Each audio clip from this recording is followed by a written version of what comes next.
Hello? What? Shut up. What now? He's wanting to do it now. It's what? 5 to 11?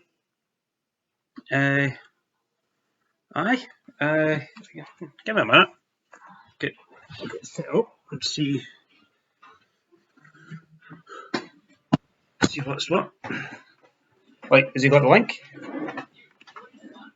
Aye, alright, cool. Right, aye, put him through.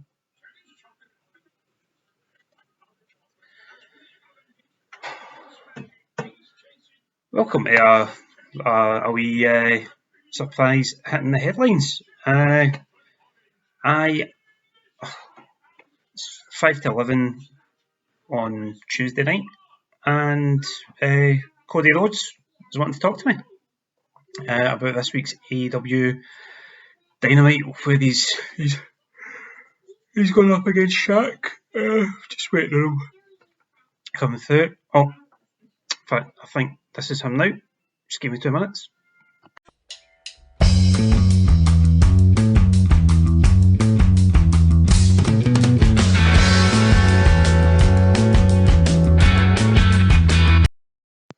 So, welcome to an impromptu episode of Hitting the Headlines. It's almost midnight on Tuesday, the 2nd of March, and I'm pleased to be joined by the American Nightmare, Cody Rhodes. Cody, how are you, fella?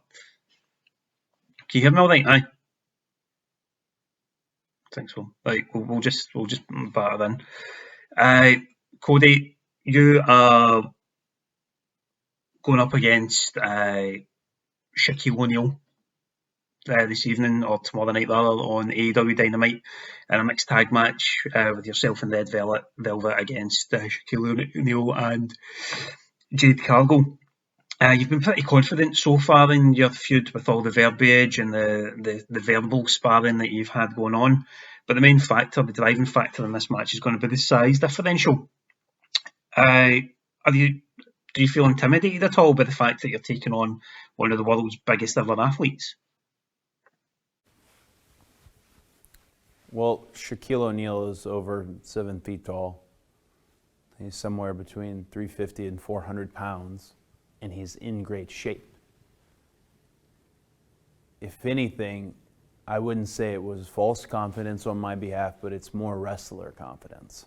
I know the formula for selling a match, and perhaps that's all it is. Perhaps it's just false bravado. It's just big, loud talking and a lot of wind based on I want people to see Shaq in an AEW ring. I think the person who leaves AEW at night and goes to the Nightmare Factory and trains, that being me, has a different outlook on it. And I have wrestled some of the better giants in the industry. I've wrestled the best giant in the industry, and I'm sure I can't say his name in this moment, but I couldn't be more prepared for this match. It's a simple stick and move type match. I hate to reference Goro and Johnny Cage, but it ain't all that different. This guy's not going to be able to keep up with my wheels. So the moment he is blown up is the moment he's not able to pick me up. It's the moment I'm able to capitalize, and I should be confident now that I think about this, because I'm a wrestler. He is not. He's coming into our world. It would be no different than if I walked on the court with him. I would not be expecting to win. I don't think Shaq is expecting to win. And I think Red Velvet's the ace up the sleeve. Red Velvet's an active wrestler compared to Jade, who currently is an anomaly. We don't know. We just know that she is incredibly strong and has a size advantage just like Shaq does on Red Velvet. But I think she's the ace up the sleeve in a match like this.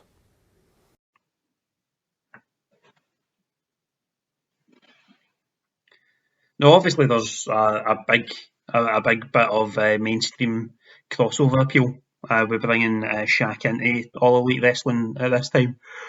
But what does that mean for the future of the company?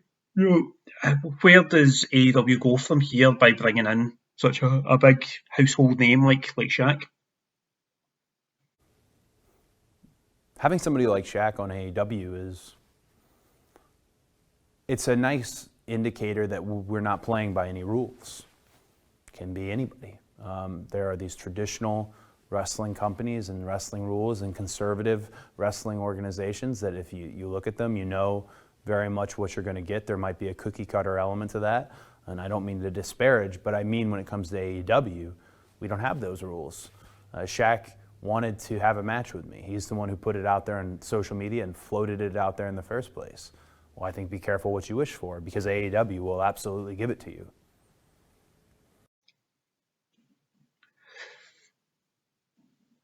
Now, as I mentioned earlier on, this is a mixed tag team match. It was supposed to be your beautiful wife, Brandy, that was taking part, but she's pregnant, so congratulations on that, and on the wee girl that's coming along. That's going to keep you on your toes, I'm sure. I've got a 5-year-old, and I'm frazzled most of the time, let alone juggling being a dad with running a wrestling company.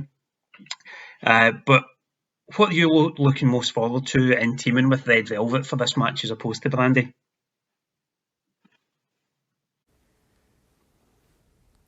Well, off the record, well, it's not off the record because I'm saying it to you in the camera.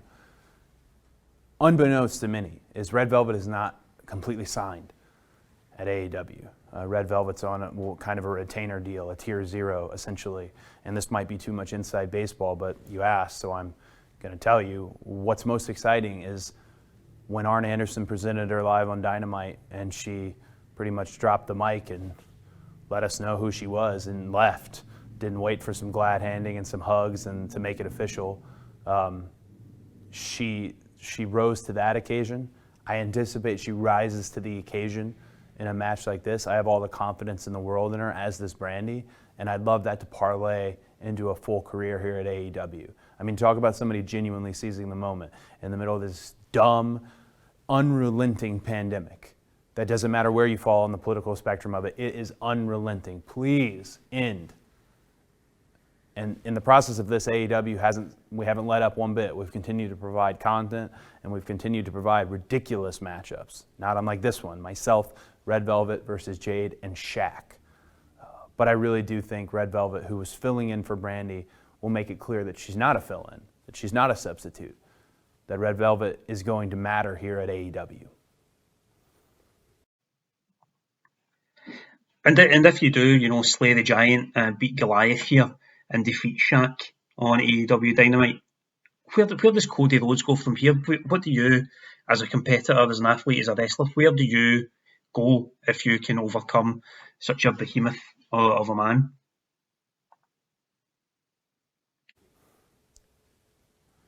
I mean, it's not really an if. Again, if I walked onto the court with Shaquille O'Neal, I am fully anticipating that I would beat him in bed. No. It's not an if to me, it's a win. Me and Red Velvet will defeat Shaq, and we will defeat Jade. And it's back to business for me. I'm not going to ask him for a steak and Papa John's. I'm not going to want his Rolls Royce as one of 31 different vehicles he has. I'm not going to hold it over his head. He did the work, I know that. He's trained, he's prepared. He's not looking at this or looking at our sport as a joke. He's looking at it with sincerity and love. And I hope a partnership will be formed, if anything. Sometimes the best way to bond is through battle. And that's what's going to happen. I don't anticipate that. I think Shaq will get a few shots in, and I'm going to feel those. Just look at the size. I'm going to feel those. I've got to be able to bounce back. I've got to have the chin to be able to come back at him. But at the end of the day, I hope he has a new respect for AEW and a new respect for me, and I'd love to see him more. Now, the other week there, Shaq, he referred to you on national television as being a cupcake. How did that make you feel, being compared to a delicious wee pastry?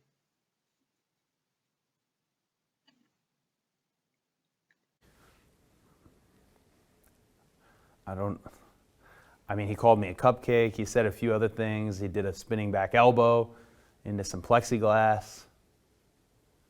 I think Shaq has a sense of occasion.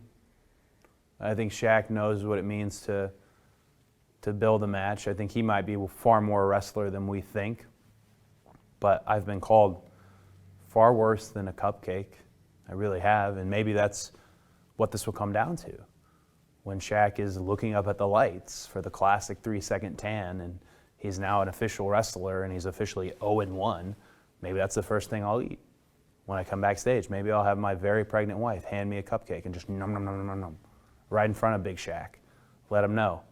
Yeah, sure, I love cupcakes. I anticipate the war of words will always happen with Shaquille O'Neal and myself. I look forward to it. It's honestly fun to see someone with such a sphere of influence and such an impressive legacy and continuing just entrepreneur. It's fun to see his interest in AEW. It really is. And finally, Cody, again, thanks for taking the time to speak to me. What can fans expect from the match between you and Red Velvet and Shaq and Jade Cargill on AEW Dynamite this week? I think fans, I would hope if they join us for the first time to see AEW and then perhaps come for Shaq, I hope they would stay for somebody like Tully Blanchard, who is returning on the very same night at the Crossroads on March 3rd. That's always the goal when you bring in somebody of such a scope and has such a sphere of influence, is that maybe you come for Shaq and then you find someone else that you fall in love with. It doesn't matter who. Wrestling's filled with personalities and their job is to relate to you at home. So I would hope that for the AEW fans and new fans, that we can just broaden our family. To me, that's the ultimate goal. For Shaq, he wants to win a match. For me, I want to continue to grow AEW, and I'll do anything I can do to continue to grow our brand. And if that means throwing some stuff against the wall that doesn't stick, that's okay. It's a jumping off point. It's for lack of a better idea. I'd rather do that than sit there and freeze and do nothing. It's no secret every Wednesday night this is a dogfight. The Wednesday night being opposed on television by another wrestling show, it's a dogfight. And I love it. I absolutely revel in it because I think we have the best show. I think we have the best wrestling show there is. But the goal is to make the next week even better and the next week even better. And that sounds so, that's impossible. It's not, because that's what we've been doing. Fantastic, fella. Thank you very much for calling me. You get back to prepping for whatever you're doing. I'm going to my bed. But thanks for coming along on Hitting the Headlines this week.